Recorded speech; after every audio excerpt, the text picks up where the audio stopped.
Hello, happy bro bros. Hey, you're about to get a face full of the Ken Bozak. He's a mentor. That's what I heard. He's a connector. Oh, yeah. He's a brilliant leader. I've seen it. He's Ken Bozak. Oh, happy bro. You gotta get some Bitcoin and hold it. Happy bros. You gotta get those NFTs and you gotta hodl that stuff. You gotta hodl it. Cause I'm Ken bro. We got your Bitcoin, bro. He's an original. Buy some NFTs and hold them. How many times does he have to tell you? Going to the moon. Going to the moon. We're going to the moon. We're going to the moon. Going to the moon. We're going to the moon. We're gonna get real high. We're gonna get real high. We're gonna get real high. We're gonna get real high. Yeah, we're going to the moon. We're going to the moon. Bro, we're going to the moon. Oh yeah, we're going to the moon. We're gonna get real high. Real high. Yep. Real high. Hello, happy bros. Come get some Ken Bozak.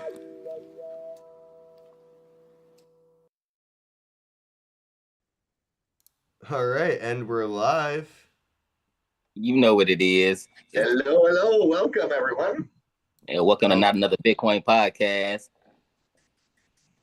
Three amigos.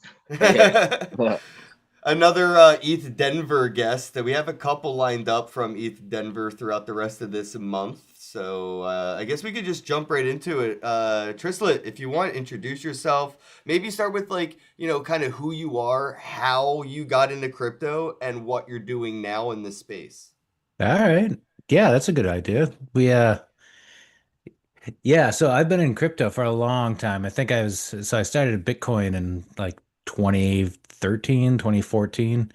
At that point, I was working like institutional IT stuff. So at that point, it was, clients getting actually hacked, having viruses, and then all the guys asked for ransom wanted it in Bitcoin. So I was sort of forced to learn more like how to get Bitcoin and transfer it because I had people from other countries demanding it to give access back. But yeah, once what was that? WannaCry. I was trying to think of the name. WannaCry virus. Yeah, the worm stuff. Oh, you'd log into your computer in the morning and everything would just be locked. It's like, hey, you want the password? It'll be $500 in Bitcoin sent to this address. Yeah. It's like good times. They got hospitals, police stations, schools, airports. They got a lot. It was called WannaCry if you guys want to look into it. But I digress, Tristan. Again. Dude, stuff like that was really like early on, especially for people who weren't into the space already. Like that was one of those like trial by fire things where you just had to, it's like, yeah, you better figure it out quick or you're about to get fired because this is like these people are panicking. Like you got to figure it out. So it was a good intro to it. It also kind of, that's where people get this bad taste where it's all criminals and drug dealing stuff, right? Like, well, what else are you gonna do with it? Look what they did. Like, right. So it's interesting, right?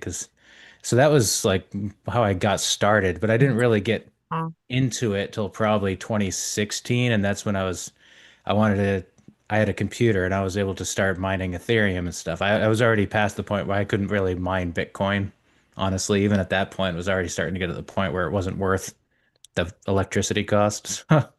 So it wasn't as exciting. But Ethereum, on the other hand, I was early enough that I was able to mine some Bitcoin over Ethereum with my gaming laptop. So, Fire. Hell yeah. Yeah, so that was like, that allowed me to like get in early on the original DAO, buy some stuff, get rugged on that, and Damage. We all been there, huh? yeah, it's it's good because it's like, I lost like $50, but it was a good time to learn it instead of losing thousands later on, right? It's like, oh no, what happened? But so yeah, it's if you got to lose it, like lose it quick, so you learn your lesson, right, and move on before you're like making it. Yeah. But yeah, then like 2017 is when things started getting really bigger. I joined Decentraland and their ICO was trying to help build up some stuff, and that's got me into the gaming side of things. I got early in on crypto voxels and some other stuff. At that point, I bought Big a couple fan of crypto voxels. punks. Yeah, like that's when it was all fun. You could trade, $5, you could go buy a crypto punk and you could sell it, flip it for $15 a month later. You could, right? That's when it was fun, engaging, goofy stuff. Yeah, Uh, exactly. Gary V didn't have his cabal meeting yet. oh yeah. No, that was coming later, actually. Actually, well, I'll get to that because it was with that the first couple of years, it was 2018, 2019. Yeah, so I was doing that, just playing on my own, doing my stuff. Around 2019, though, I met some other guys, Jimmy and Rizzle and Nate Alex, and those like that group and Pranksy. Some of that got like there was this whole collective of wanting to do like educational stuff. So we started a group called Token Smart, which originally was meant to be like educational community, trying to get people in. Everybody's getting rugged left and right. So we started that in 2019. You can actually join it. It's discord.gg/NFT that drops you into the community. Uh, yeah, so with that, we started doing like events. We got a lot of musicians and artists.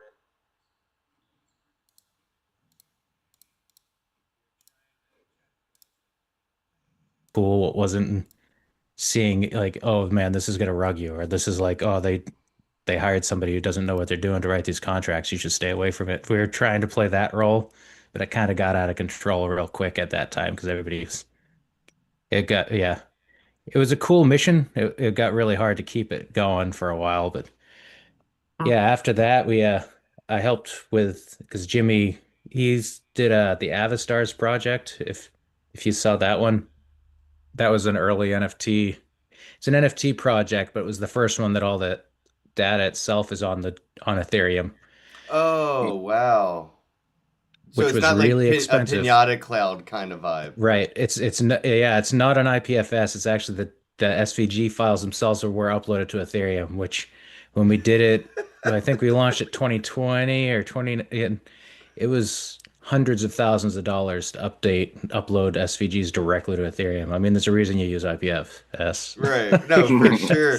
But I mean, it makes it more of what it's supposed to be, immutable, censorship resistant, and all that. I Oh mean, yeah.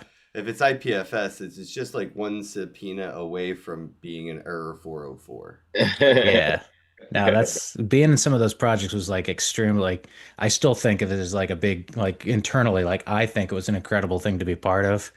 It's like not everybody cares. It's very technical why it matters, and that's where you see people's eyes glaze over pretty quick How do you most of think the the time. guys But feel who developed like Java and HTML5 and shit? They're like, I made C++, nobody cares. It's all like, right. it's none of that that gets any of the appreciation, unfortunately, in any industry. But I think because of the monetary side of things, the incentive to learn how to use all this stuff is on the table. Like, we used to all be coders when MySpace let us do whatever we wanted with our profile. Now, if Right. you can kind of do that again and get back into coding, you can just like use digital alchemy and manifest money out of ones and zeros. So the incentive is back on. Like, I think kids are going to be back into majority coder mode like we all were back in like the early 2000s. All of us knew HTML5. We just didn't Oh know yeah. what we were doing. We just did it. Right. I Right. think that was the biggest thing that made MySpace cool as opposed to Facebook. Facebook was Yep. trying to be the walled garden where it's like here's what you're allowed to do And here's what you're not. MySpace, they didn't have that. You do whatever It the was hell you Apple want. to Android. It's like, for better or for worse, man. You remember all the flashing like epileptic seizure causing like pages and the crazy goofy music people just you'd be forced to listen to if you wanted to see their profile. Oh Yeah. yeah, good and bad, right? It's like- but yeah, so actually after Avastars, we formed NFT 42. Jimmy went and we actually joined Outliers Ventures and we got funding for that. So we ended up getting a lot of money. And Gary Vee actually hired us and we built the Respect. VFriends platform. And so we built the platform for it. Frankie Nines was our creative director. He did all the backgrounds for, Gary would draw the things and then we did all the technical back end stuff, right? Rarity Okay. stuff, like setting up the things. Like that's why the color, all the backgrounds are different, even though the front drawings are the same. Frankie Nines did all the artwork for that, and I did a lot of the contract generation stuff and the minting platform and the caching stuff because that was when he said go mint my VFriends. That was the craziest project I've ever been involved with because it was like I think my math, it was something like we spent almost $125,000 on Azure like front end cache services. Wow. Like we had so many people hit the server so fast, just hit mint, mint, mint, mint, mint like that. It was like tens of millions of And like to see where things you coming in. come with those, because I got some of those physical cards, and I got one or two of them graded. Actually, I got like a 10 somewhere. Yeah, it was cool working with him. He's an interesting cat. He's got a like he's got a cult of personality thing around him and stuff. Like he's an interesting guy. He's a business guy. He knows what he's I got doing to and meet he's him like he in wants it person a few hard. times. Yeah. The last time I seen him was at the last VCon, and Yeah. he was just walking by with a group, saw me, and it was like, Ken. I'm like, no fucking way, you know who I am. And he was like, yeah, yeah. And I was like, dude, like, thanks for the invite, because like, I don't know who ran his socials, but like they invited me. Like if it was his account, he invited me. Like, I was like, oh shit, maybe he did actually invite me. Maybe he did the like because he pointed at me, knew me. We took a picture together. We chatted up for like a half hour, and then I think he handed me off to Flavor Flav. I'm pretty sure that's what happened. Dude, it's fun when you get into those circles because they really are like I remember he immediately because with him once we got VFriends going, he actually brought in Sound Ventures, which is Ashton Kutcher and Mila Kunis. That's their investment Mhm. company. So they Stoner came in, they Cats, invested in us. Oh yeah, we were part of the Stoner Cats thing. They were big Snoop fan. Dogg's agent talked to us. So we actually did it was called the Pop Tart Cat, right? With the I Am Guitar Man, Neon Cat. We made he had Neon Cat. yeah, we made Neon Dog. So we had like the pop but it was a Snoop Dogg like Pop Tart with the Oh, that's rainbow coming fire. out. You know, Hell yeah. but that was so we kept getting projects like that. It was really cool. So it was fun being right in the middle. I'm always been the back end developer guy, so like my job was building stuff and we had Sotheby's when Sotheby's did their first one. My job was to get custody procedures in place for how I could provide a protected endpoint where the NFT will sit that would an insurance company would provide insurance for while we sat on it. Because we had an Alien Punk which sold for $25 million.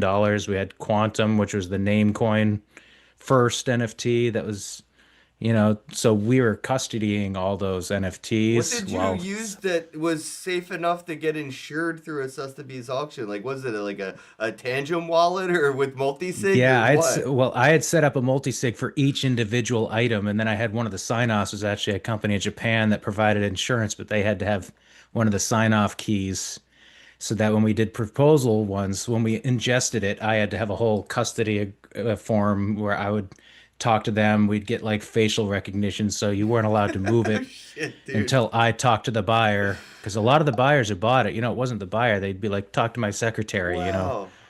So I've always made like, jokes about how expensive physical art is to transport and store and insure, and I never thought that would apply to like an NFT auction as well. Like it Yeah. makes sense. It makes sense logistically. I get it, but I never thought. I was like, yeah, it takes money to physically, encase the physical painting, transport the physical painting, store the physical painting, and I guess you had to do all that physical stuff with the digital asset. I did, yeah, before again, nobody would go we have this insurance. If you can't do that, you're not going to get insured. And some of That these makes assets, sense. I'm I like, just never thought about that. yeah, Like, wow. I was like, yeah, It's one just of the advantages. MetaMask, fuck it. Yeah, yeah, it's always been one of the advantages of NFTs. Like that's how one of its selling points is that you can send it to anyone in the world, almost free and without having to worry about it getting damaged. It can take it out. oh yeah. Well, the real problem is that the like, somebody would buy it, and what the conversation I would have, especially if it was somebody who had never had an NFT before, because some of the Oh, guys who bought true. those, it was Sotheby's. So, I'm Here's like, my okay, this is a Coinbase trusted. address. Just send it here. Or here's my Exactly. Binance wallet. So I definitely had some weird conversation where I'd have to call up and, it'd have to be like, okay, I'm going to walk you through creating a wallet. Like, I'm going to send I'm going to, like, I minted some goofy NFTs. I'm like, I'm going to send you one of these, then send it back to me. They're like, why do I have to do this? I'm like, because I want to make sure you've backed up your keys and you know how to send it. Like, I'm Man, gonna that's awesome. kick myself if I send you this alien punk and then you call me back because you can't send it out because you didn't copy your key down. Like, Right. Yeah. you can't Well, just you've call up been the bank behind and the say scenes. reset my password. Is that slowing down or is it linear? Has it, gone like what's sort of like the vibes? Because, working behind the scenes with all that stuff, is there still behind the scenes work to be done, or are I think this, NFTs dead? Are RWAs going to bring life back to it? I think RWAs are actually a really cool tech. I don't see a lot of people doing like useful stuff. I'm working on a couple projects that are cool, but it's like it's really hard. Like the idea, the idea makes sense. You want like, okay, it's like I want it to connect to a physical thing, but I'm like, well, how are you going to do that? How are you going to prove that it actually is connected? Like, what a tangible benefit am I going to get? Because if you don't have that, it's just another NFT, right? Like, Yeah. Right. Right. I'll let Double O take the floor because he's got one of the best tangible NFT concepts. yeah, Yeah, yeah. So when you come get a tattoo from Double O Tats, you get a certificate of authenticity that is a digital image, a picture of the tattoo on a certificate, and then I mint that certificate as an NFT on the blockchain. So that we're making a real world asset, minting it on the blockchain. Is that the same type of vibe you're talking about? yeah, yeah. You need like, I mean, it helps a lot if you have the original artist actually doing it, right? But now you're in the same I am the realm original as, artist. you're I, right. I am the So original that artist. like, yeah, you can do that, which actually is really cool if you're willing to do that extra step. I sometimes when I talk to people, it's like one step beyond, like they've bought something from Yeah. you and then they're trying to do that. And I'm like, you can't do that. You're not the original. Well, I Uh, guess you probably could legally if you hired the right That's kind of lawyer. how I felt about like some of the people who were buying one of one physical art and they were burning it after taking a picture of it and minting it, and I'm like you bought a Banksy but then you destroyed it because you took a picture of it and you minted it as an NFT, but the mint address, the ENS, isn't Banksy, so it's not a Yeah. Banksy. It's a at worst it's a print of a print. Damn it. But Man, if that's I think if Banksy were to actually take a picture of a piece of art that he destroyed and mint it with his original ENS in the metadata, I feel like that would have some weight to it. Like you said, it matters if the artist is actually clicking the button. it's actually I have one example of when I was in the middle of that whole thing. Actually, one project I worked with, it was Sir Tim Berners-Lee. He's the father of the internet. He created the first browser, and he minted the source code for that browser. And I worked with him, and I actually, because we wrote the contracts for him, we were trying to, and I talked to him. He's older now, and he's got some medical things, so it was an interesting call. But we were trying to do it, and it was cool talking to him because he's just a really interesting, like big for in a nerdy way, he's a big, big, big name. It's like so. This was like an actual like cool nerdy celebrity. But when I was talking to him, like I helped him set up a wallet, and then I was talking about like, okay, if we're gonna mint this thing, it needs to come from Sir Tim Berners-Lee. We need to create an ENS address. So I walked him through signing up with his old hacker alias, with a ENS name. I'm like, I'd sign it to this wallet because when you mint it, I want the chain to say it minted from this name. Like anybody who actually cares enough to look into this better see your name on the minting like endpoint. Mm, mm. I Somebody was, remember like yeah. Come this is the extra work that needs to go in for it to matter to me. Again, like not everybody cares, but those who do are going to call you out if you haven't done your homework, right? Like, you Well, I know mean, it that. reflects in Mhm. traditional art as well. Like, I mean, Mona Lisa herself isn't as famous, you know, as some, or I guess like she is. I shouldn't say that because she, but like, I guess like the people in paintings aren't as famous as the painters who painted them, right? Yeah. So it's Yeah. whoever clicks the button is the artist, and I think that attests to the, you know, the value of who created it rather than who inspired it.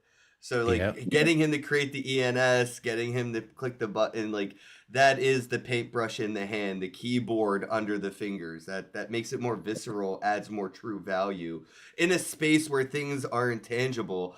That link of tangibility has so much value.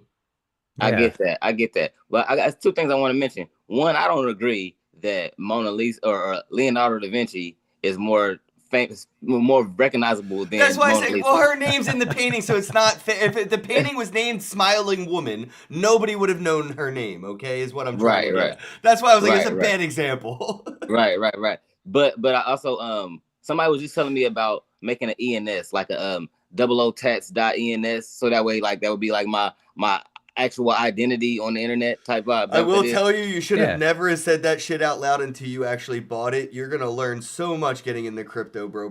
So, the fact Yeah. that you said that out loud, somebody's probably gonna spend the $30 to go and buy it Yeah. on Hold you on. and I'm going to try go to. mint it real quick. I'll sell it Somebody's to you for gonna a somebody's thousand gonna bucks have tomorrow. it for sale for like $300 in an hour. Just that's how the space works. I wish you didn't say that out Wow. loud. Yeah. Wow. But yeah, you definitely need to get it. That's Yeah. Okay. Let me hurry up before the price go up. It'll be .eth, which is kind of cool. Yeah, it'll be like Yeah. double tats .eth. So, yeah, you it'd know, probably it's, be like $50 or something. yeah. Okay, for sure.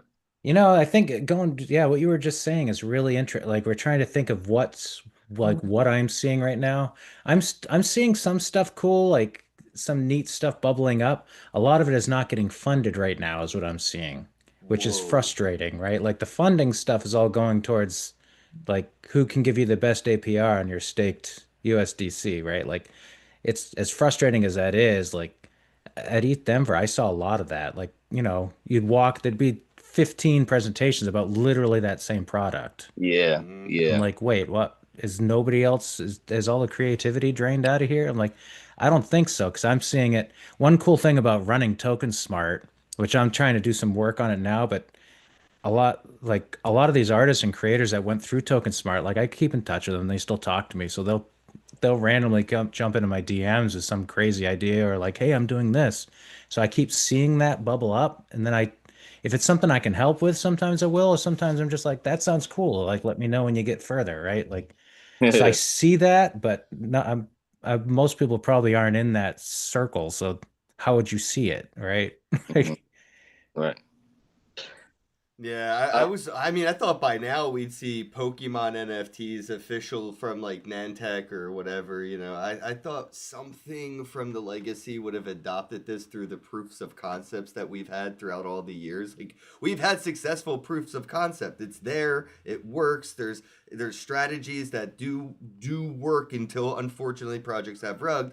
But if these legacy companies were to take those models and run with it, we would have the stability of knowing they're not going to rug. At worst case, maybe somebody loses a multi-sig and they have to do like a fork or whatever, but we wouldn't expect like, you know, them to just dump us, you know, dump the supply and rug us if it's like Nintendo NFTs. Like, I'm Right. curious, like what your thoughts are, like what's holding back, you know, those players from getting into this space? Is it like legal issues? Is it credibility and branding issues? Or like, You is know it, what? Yeah, actually, I think one thing that I've noticed being like I'll get hired and then let go when markets go down and like weird stuff like that. Like I think the biggest problem a lot of these folks have is that they only start building when the market's great and everything's like hyper and everybody's excited. As soon as things dies, they stop building. So, you know, the only way you're ever going to catch the wave when it's up is if you built when it was down. Like by the time it's up, like if you start building then, by the time you're ready to launch, it's already on its way back down again. Like this is how cycles work.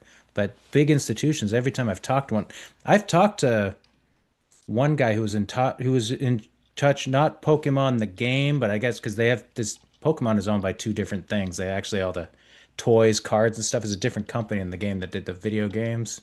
Mm. He was talking with the ones doing the cards and stuff because they were interested in trying to do a crypto project, and they brought in some advisors. They were working on it, and I remember it felt like they were moving, like there were conversations happening, and then the market started tanking, and then the minute it happened, they just cut all communications off. They're like, "No, we're not going to do it."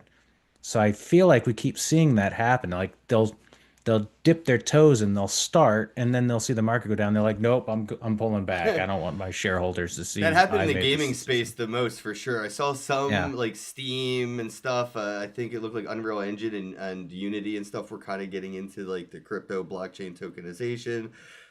And then yeah, bear market full stop.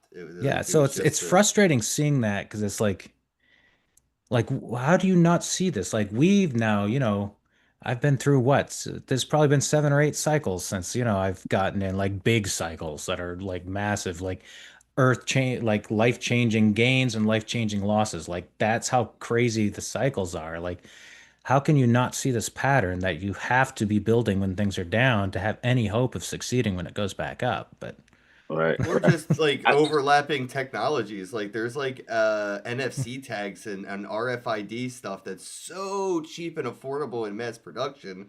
Every Pokemon card could have an NFC sticker embedded in it, so nobody has to buy another fake Pokemon card again. It's Mhm. it's Yeah. just like a bridge has to be built between these technologies.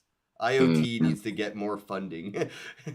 That's one of the best use cases for NFTs is to act as digital immutable certificates of authenticity because they guarantee scarcity, they guarantee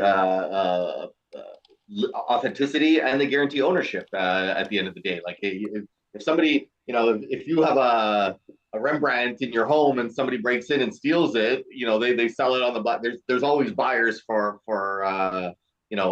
high end stolen art. If you get Right. your wallet hacked and lose a really expensive NFT, what's that person going to do? It could be tracked. Like whoever he sells it to, everyone's going to know that's the stolen NFT, and this person, like nobody's going to buy that NFT. It might as well be burned. So even just from that perspective, it's I think every piece of physical art on Earth should come with an embedded NFT just for this purpose alone. yeah, well, that's like I feel like the real power is going to be, well, the things that are going to make people like we've seen people become millionaires through some of the stuff. The stuff that's going to make people billionaires is going to be like the really boring shit. Like, oh, look, I do better reseeding for my receivables, Mhm. right? I'm like, that would be amazing on blockchain. It's really boring, so nobody wants to build it. But Right. Okay, I got a question. Because see, we're all like exciting builders and creators, all of us together on this podcast, and we're all in the Web3 space. So I'm wondering, how can Token Smart and this podcast partner up and do something together to make us both grow? oh, right now, the focus I a couple months ago, I started getting some ideas in my head with tokens because we've been doing podcasts and like music stuff, for 6 years. So I created a Token Smart it Radio. was I set up 7. what is it? We're in 2006, so we started 2019. Yeah, so that's 7 years. Yeah. Congrats, Congratulations. by the way. A year Yeah, longer than you congratulations. thought. Yeah, I know. That's also insane that 2019 is 7 years ago. I know, right? Yeah. I know. It's one of those like everybody that was doing it with me then, and I'm like, oh crap, we're all getting old now. Sorry, I didn't mean to Don't say interrupt. I that. just wanted to throw you a year's worth of flowers. All of a sudden, really seeing my gray hair. Yeah, right. Yeah, if you go, so the website is tokensmart.co. I've Mhm. got right now it's like it's a front end. Some of it is like coming soon sort of stuff, but right now I've got the radio station. So it's a web radio station, and I'm trying to aggregate a lot of the early music. So I've got right now like a couple podcasts. They play at set times during the day, but the radio plays 24/7. So you go there, it's got a web player. I was looking at connecting it to Spotify so it can be a Spotify station. Oh, dope. Mm. Because I've got hundreds of hours of live shows, podcasts. I've got all kinds of musicians that came up through space. So I've been talking to some of them. Ooh. They're giving me their discography from the past couple of years. So Yeah. I'm like, I just want a radio station that anybody can come hit the play button and just let it Okay. play. Would you allow Dude, I would AI definitely- music? Oh, interesting. Yeah, so that's my first like go to market. Like this is like a fun way to get it. So because I really want to bring back the, everybody makes fun of the WAGMI vibes and stuff, but it's a real thing. Like everybody was excited. They were like, "Look at this cool thing I'm building. Oh, this Right. that's great. Like I want to try that." That was the vibe 2020, 2021. Like I want people to see that. That's why we're all excited. We're not excited now when we're all doom and gloom, right? Everybody's Yeah. Yeah. Yeah. And I don't think you heard me. I I don't think you heard me. Yeah, I was asking, what about AI music? Would you allow AI music on your platform on the radio station? I would think so. Yeah, I mean, we're trying to promote, Web3 and like creator economy type stuff. So I'm like, I'm not against any of that. I use AI for a lot of stuff. Like the more I've started doing a lot more locally. I mean, I'm a developer and I'm also a tinkerer. I like playing with stuff. So I mean, I've built my own little like in-house LLM stuff. I play with PyTorch, train my own models. So I went further than I think I probably need to. Mm. But it's fun because it helps me understand it a lot better. So then when I'm doing higher level stuff, then I'm not I like to be able to talk about stuff intelligently before I offer an opinion about Yeah, yeah, it. yeah. That's fine. I like that sound of that. I'm glad to hear that you would allow AI music because I've pretty much produced a whole Bitcoin Cash AI music album. You know what I mean? And to Yeah, be able to promote Bitcoin Cash using your radio station and the AI music, I would love that. That would be amazing. yeah, that would be really fun. Yeah, and on Yeah, top I for of mean, that, sure. I'm down. I got 10 years worth of podcasts. I'm down to hook you up with that discography as well, man. Like, get that stuff out there. I've been interviewing people since 2016. yeah, I know. I've been following you for a long time. You've talked to Rizzle and stuff. Him and I go way back. We were founders Prank in the C stuff he too. helped it. Fucking Oh yeah, love Prank Pranksy C. was early Token Smart. Pranksy actually was some of our like funding, things and stuff. He was That's giving us a lot love. of alpha to help us start. Like I'm it was sure interesting to Oz the start crypto start. goat. I see you in the chat, bro. He's got a good discography as well. I mean, I'm sure like people in this space like would just donate their old content to the cause of like just spreading the gospel, so to speak. Like getting the education out there. Yeah, Yeah, I mean the bigger play here is like if you go to the website you can log in and it creates an account for you. So I was thinking about like making a Token Smart ID because I've working with a couple other people. I've got a couple guys making games, I'm like, I don't know, maybe you want to make a Token Smart arcade. Well, I want you to be able to log in and use your credits from something else for here. Right now I can because by having it all aggregate to one thing, I'm trying to figure out how to collect analytics. So if I wanted to go get sponsorship, if I wanted to sell an ad spot on the radio, if I wanted, that's only got to work if I can be like, hey, I got 400 listeners, I've got 200 people playing video games, I've got 100 people who attend these events, I've got like that only works if I can get all that together and present it to right, right, somebody. right. So Oh, that's the we're bigger gonna help you play. with that for sure. I'm definitely gonna provide you as much. I got a lot of crypto inspired music, that I created on the AI, and to be able because that music is gonna be more captivating and hypnotizing than my voice. You know what I mean? So like that's I'm looking forward to be able to put that out there like that for sure. Yeah, right now, I mean, I've got some of it. I'm still working on aggregating like stuff. I've got like Louis C. Rhymes and Kane Mayfield gave me some stuff in Dope Stilo the other day, gave me some albums and stuff. I've got because we do in Token Smart, we have multiple shows we do. So Monday night we have like Easy's Corner where we have Easy and Crypto. He's a host. He'll bring like people trying to do like donation type goods, like he has a guy Jose who does like Brazilian rainforest conservation stuff. So they do like music and shows, but it's focused on getting money for that. Monday afternoons we have Spherical Art do like art curation stuff, so he shows new up and coming artists. We've got a couple shows like Thursdays. It's called the Whip Meetup. Rizzle likes to run it. It's the whip, so it's like when things break, he doesn't have to feel bad. It's like, hey, it's a work in progress. It's in the name of the show. So that's where he tries experimental stuff that ends up not working half the time. Damn it. So, we got a lot of that sort of stuff. So it's fun just being in there for the shows and seeing what you can do. But yeah, this radio thing is more in a lot of it requires a lot of manual labor. You know that, Ken. Like a lot I people was don't just gonna realize how ask much how, and even effort the is. cost, the infrastructure cost too, server costs and all that stuff. It's not free to have all that stuff available for people to just listen to for free. Yeah. Yeah, so that's, I mean, the radio is one that I'm just like, look, I'm going to ingest the stuff I want here. It's going to play 24/7 and it just plays. Like, you can tune in, you can listen, you can sign up. If you sign in, it keeps track of what you're listening to. If you don't sign in, that's cool. You can also just listen to the radio. But the idea is it's there. So then I'm going to hook it up to some other services. So at any point in time, you can listen to, Yeah, I think you know, Spotify would be a good play for real. Because I mean, yeah. doesn't that work with like Uber and Lyft and stuff? You just hop in the Uber, hit your Spotify, and it Yep. takes over the driving. Oh, Oh It's like, yeah. I was testing it the other day because the web player works right now. I can in my car. I've been plugging it in and just let it play when I drive the kids to school and stuff. I'm like, there we go, it's working. Like, we got a Hell yeah. radio station, everybody. Hell yeah. do you I know what definitely your gotta hear my music on audience? the radio. Yeah, right. Do you know what your audience looks like on there? Is there any analytics and stuff? Are you thinking about like monetizing it to like Web3 sponsors for ads and stuff? Or That's exactly where I think the early like money is going to come from. Is like it's very easy to understand, right? Like if I sell an ad spot, one thing that I have thought is if I'm going to sell an ad spot on Token Smart Web3 radio, it's not going to be some bland like robot saying here buy our herpes cream, and you're going to be like, no, that's I'm not gonna, it's like if you've got a product that you want sold, like, buy an ad spot, give me your product and information, and I'll have one of my hosts, or I'll have Kane Mayfield's a friend of mine.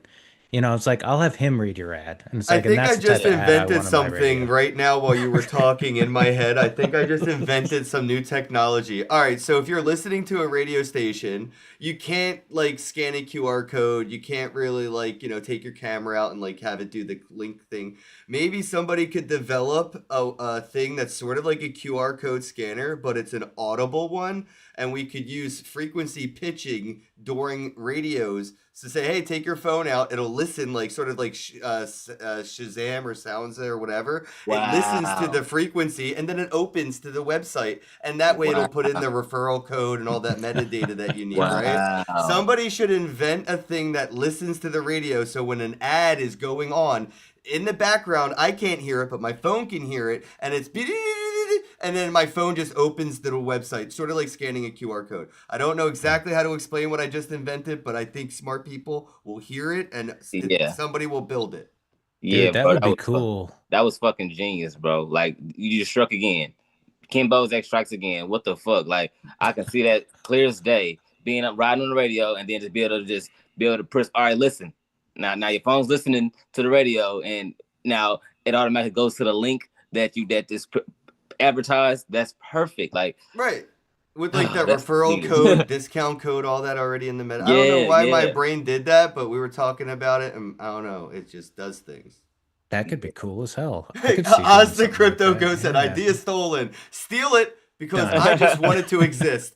I Yeah. never try to keep cool ideas to myself because like I'm not a doer, I'm an end user. I really just want that stuff that I talk about to exist. So selfishly I can live with it and use it. But I have no interest in like profiting from an idea because I have no interest in actually doing the idea. Straight up. Yeah, man, that's We need people like you. That's what makes the world work. Steve Jobs to Steve Wozniak. You know what I'm saying? Straight up. dude. There's so much others. Yeah, I'm really excited for the Token Smart stuff. I'm trying to think other stuff. I'm like, so lately I've actually been working with a company called Asimov Protocol on their AI one. They're working on a personal AI intelligence system, and You're that's about to looking get Russ's interesting. full attention. Yeah. Yeah, it's all context graph based AI. So I don't know if you've looked at the, because it's becoming a bigger hot topic thing right now where they say context graphs. And That's my what favorite that, part of AI is context. I love that it can right. understand conversation through context. I hated early chatbots for like Ask Jeeves and shit. You know what I mean? Well, the problem, like, Siri or Alexa, for God's sakes. Like, yeah, I think it's definitely it's come a very, very long way. So I'm working on like an AI personal assistant essentially. It's built on top of Claude Code. And the key is that it has persistence in terms of memory. So from one session to the next, it remembers you and it builds an identity. It actually builds a personality. It learns what your preferences are, how you like to operate. It eventually starts to anticipate user needs, and it looks for proactively try to find problems, and it really is remarkable. And the way that you can communicate with it is really like a person. I mean, there's no other way to say it. I talk to it like I talk to anybody, and it just understands me and it does what I ask, and it's it has a whole skill set around Netlify, so it has full autonomy.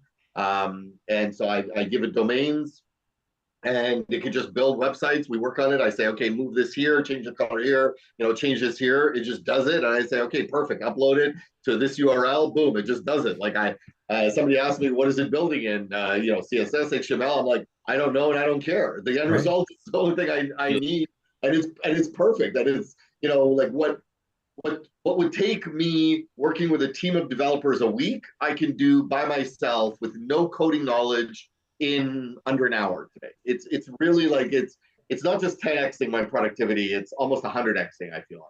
Oh AI yeah, seems to fit like in everything like water. How does it fit into Token Smart and what you're doing? Well, I'm using AI to help direct some of the stuff and try to get like some preliminary ideas on like how to like formulate things together.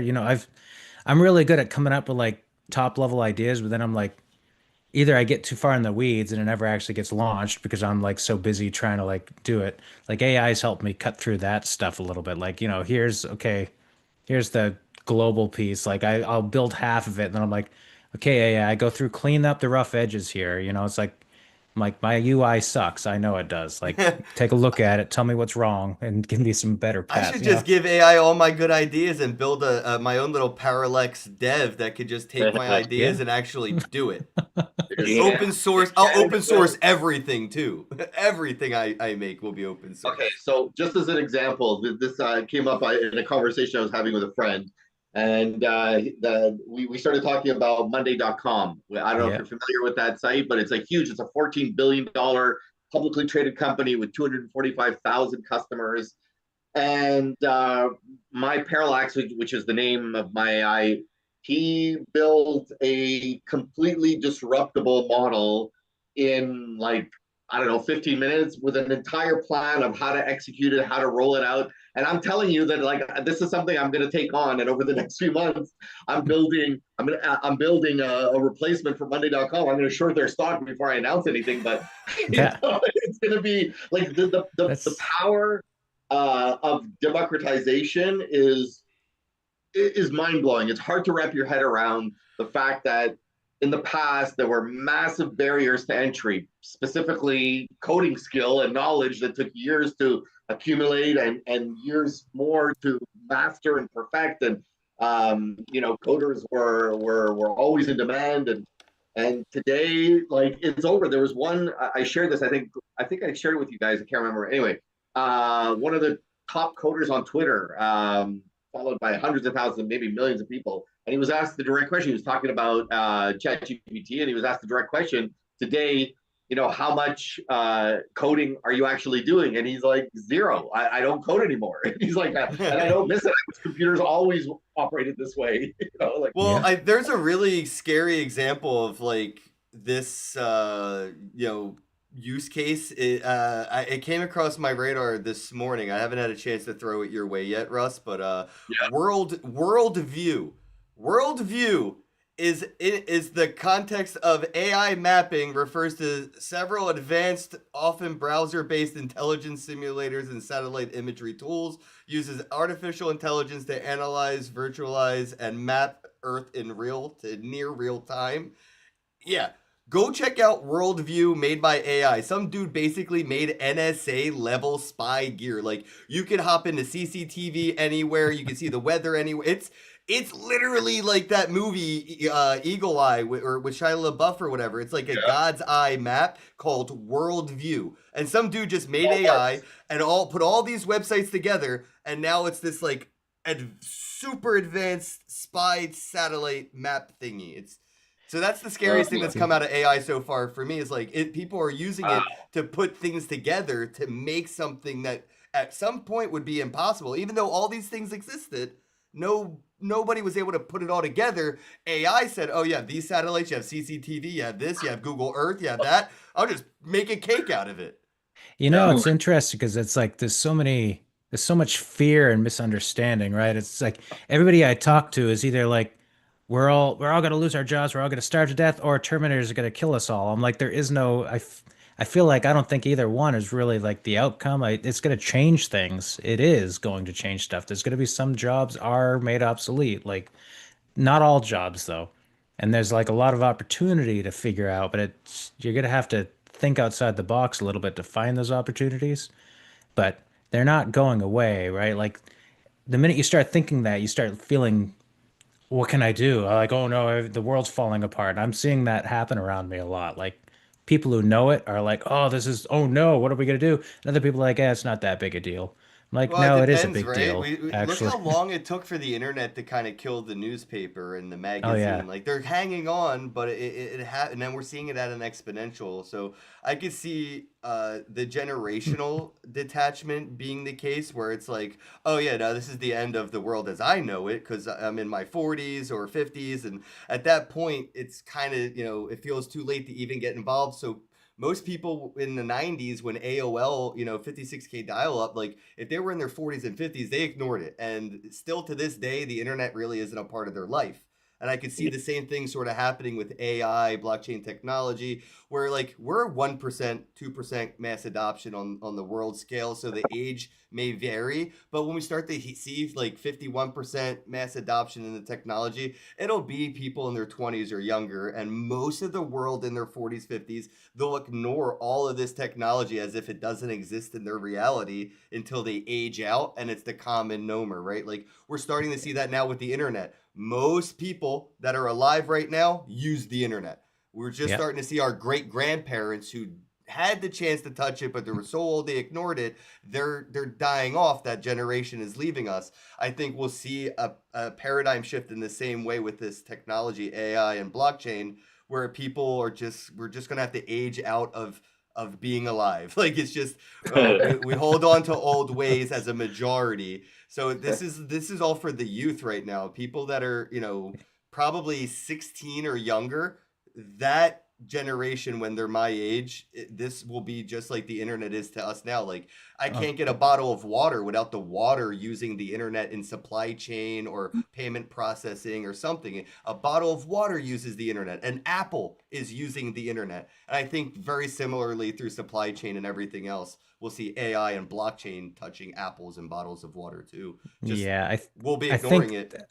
I think to get through all this stuff, we're gonna need to. It's gonna be painful short term, just like every other major technology shift is. Like it's gonna be painful for some people, but I do feel like the other end is gonna be a really cool, interesting thing. Like I can already see some of the building blocks that I'm like in the future. You Yeah. just get up in the morning, you're like, you just say out loud what you want, and something just magically 3D prints it right there, and you've got it. Like Well, there I'm is one industry that has never seen benefits from any innovation in technology or anything. They've literally only have gotten screwed over, and that comes down to the farmers. And I feel like, unfortunately, even with this technology, they're getting just fucked over a little bit more when it comes to this stuff. Like, we have AI tractors, we have AI for watering and agriculture, and a lot of the machines don't even need a person to operate them now. They're like these self-driving, conveyor Tractors. machine. Yeah, tractor.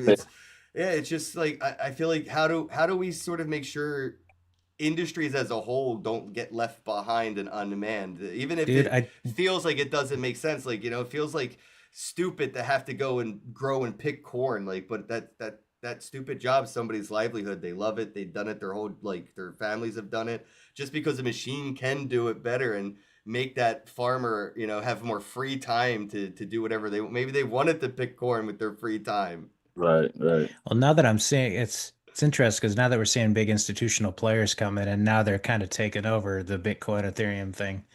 Early on, that was one of my thinking was like, oh, this Ethereum, this is programmable money. Like this enables it to freely flow and stuff. Like this is the start of potentially a new monetary policy that makes sure that, maybe there's, like you talk about universal basic income, like maybe that's something we need to actually be thinking a lot more seriously about, because Hmm. what happens when you have a robot that can literally grow corn for Yo, free? For real. And you right? mentioned this earlier a little bit with like all this stuff that we saw at ETH Denver. All the Yeah. AI trading, all the AI bots that can do arbitrage and stuff. Once that stuff really starts to kick in, we're gonna be a very stable, very linear market. AI Yeah. volatility will most likely not be a thing, and if it is, it'll be 1 second wicks. Like it's not gonna be 5 minute candle drops anymore. It's gonna happen. It's gonna recover. Linear will be the way. So like I feel like looking at like in the opportunities in this space, like while things are still volatile, we kind of got to get into it because AI arbitrage, AI trading bots and stuff like that, everything's going to be so linear that UBI will just be a byproduct of a stable economy. Yeah. It'll just be like the trash from the cyclical economy that AI creates will just be revenue. And then it'll be like, well, I guess we have to do something with this. Here, don't be homeless anymore. Well, it's funny how you like now you're getting beyond like financial stuff. Now you're talking more philosophy where you're like, we all need to get it in our head that, it's like an hour of work is worth $20 or whatever your bullshit like calculations you're trying Yeah. to figure out. That needs to change just as a collective culture. We need to stop thinking that. Mhm. If you've got automated robots that are literally able to make it so resources cost zero to make, then why do I have to pay it all for them, right? Like you need to get it out of your head that it's like the only reason you deserve to eat is because you got up in the morning, you went into the office and you sat for 8 hours. Like Well, that's yeah. really hard, right? That's why nobody's talking about it. They're all these stupid freeloaders are going to take my money, right? Like that's everybody's in that mindset. And I'm like, you need to get out of that mindset if you ever want to move forward in this future economy we're talking about here. I'm stuck in a mindset where I'm not going to own anything and I'm going to like it and it's going to suck at the same time because of the opportunities to have these machines do manual labor for me. Like, I don't know if Ford is going to sell cars in a couple years because it's such a lucrative business for like Uber and Uber Eats with this public transportation and delivery service that with self-driving vehicles, it just makes more sense for Ford to just make cars and employ the cars instead of selling the cars to other people to employ them, right? So if I can't buy the robot who does the job, then how do I get involved in that economy outside of the UBI? It's I good. mean, I was That's what I thinking that worry about. about, I can't wasn't own that like was Tesla was going to do that, right? Like yeah, buy that's a what got my Tesla and mind just thinking sign up to about the it. app. It'll Yeah, drive for eventually you. they're not going to let you do that, right? That's your planned obsolescence as a beta tester in that scenario. Like that is only there for you to make the environment possible for them to take you out of the equation. Yeah, Dun, dun, Me and dun. Russ, me and right. Russ joke about this all the time. Whoever makes the 3D printer will rule the world. Or what is it? The thing The the replicator, right, the on Star replicator, Trek? yeah. Yeah, Whoever man. You whoever roll very hot. sells the replicator is going to rule the universe because Yeah. in the replicator you won't be allowed to replicate another replicator. That's going to be the only thing that it doesn't let you replicate. So when it breaks, you have to buy another replicator from the replicator guy. Shit. I don't, if you invented the replicator tomorrow, you better open source it and go into hiding immediately. Because if you try making a buck off it, you're gonna immediately get like Epstein to Yeah. secretly, Yeah, right? no, And for real. We'll be just saying. Yeah. And with AI, I feel like we're not far from cool shit like that. Like I think Russ, I already, he hears me complain about this all the time too. Now it's like AI used to be like the cure for cancer, and I really start to like as I talk about it more, I start to realize why maybe nobody's using it or talking about using it to cure cancer because they will fucking disappear. So I think maybe somebody is working with AI to cure cancer, but it has to be like done before they can Yeah. even say they did Dude, it. dude, bigger, I mean, a realistic, scary situation that I'm actually thinking in my head that I've been seeing. I feel we need to. I mean, part of it is a plug for that Asimov because I like with the AI stuff. I'm trying to work on context that like is stored locally on your phone, so the data it's working with isn't in the cloud. I like that. Like this is important because I had a scenario in my head where I was like, okay, first time you're talking to ChatGPT and you're like, hey, I was in the shower and I saw this weird growth, right? You took a picture and you sent it to ChatGPT. why wouldn't your life insurance company call up and be like, hey, we just saw that. We're canceling your policy before you die? They 'Cause do it that's with what- Visa. If you buy cigarettes and you say to your insurance company you don't smoke, they're going to say, hey, Visa told us you buy cigarettes every Friday. Right. Why wouldn't AI be like, hey, we heard you're having heart palpitations because you're anxious.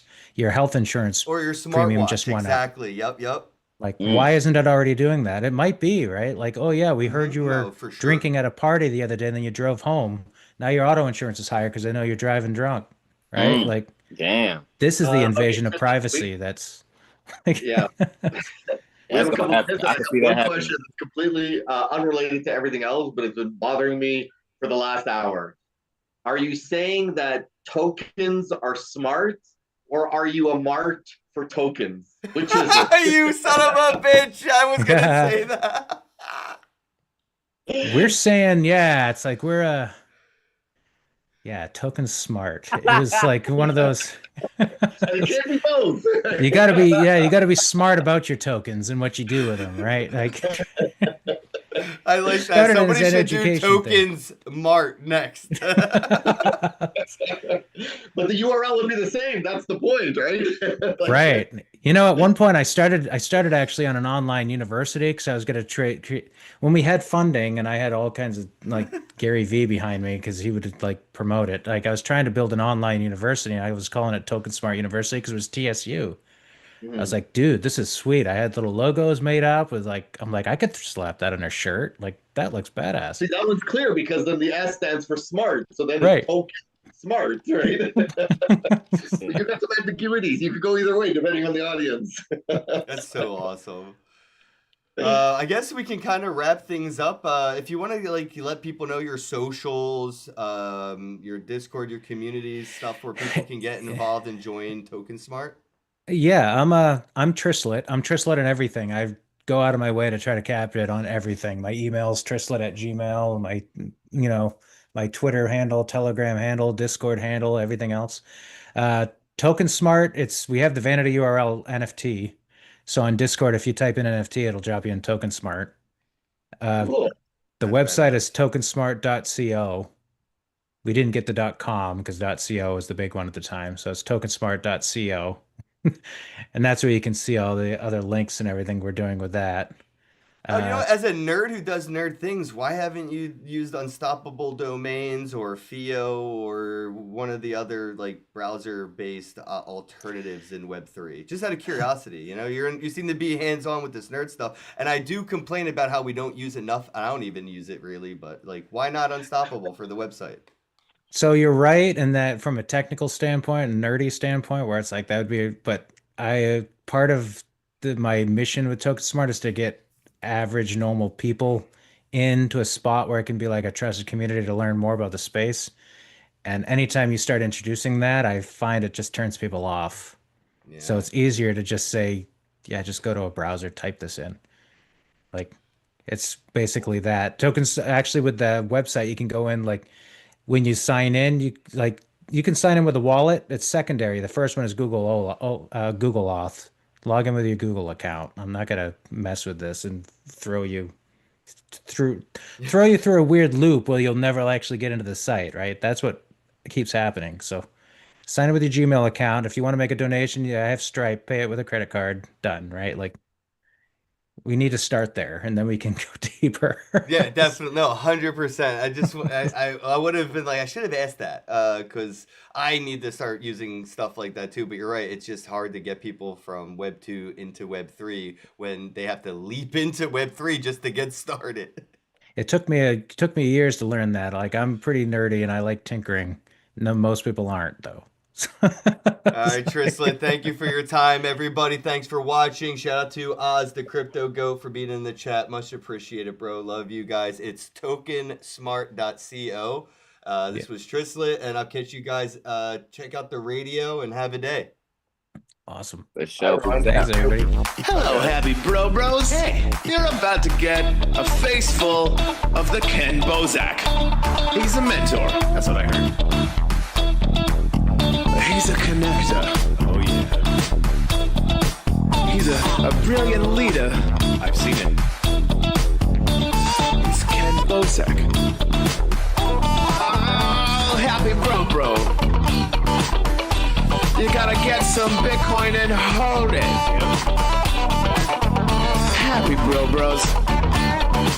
You gotta get those NFTs and you gotta hodl that stuff. You gotta hodl it. 'Cause I'm Ken bro. We got your Bitcoin, bro. He's an original. Buy some NFTs and hold them. How many times does he have to tell you? Going to the moon. We're going to the moon. We're going to the moon. We're going to the moon. Going to the moon. We're going to the moon. We're gonna get real high. We're gonna get real high. We're gonna get real high. We're gonna get real high. Yeah, we're going to the moon. We're going to the moon. Bro, we're going to the moon. Oh yeah, we're going to the moon. We're gonna get real high. Real high. Yep. Real high. Hello, happy bros. Come get some Ken Bozak.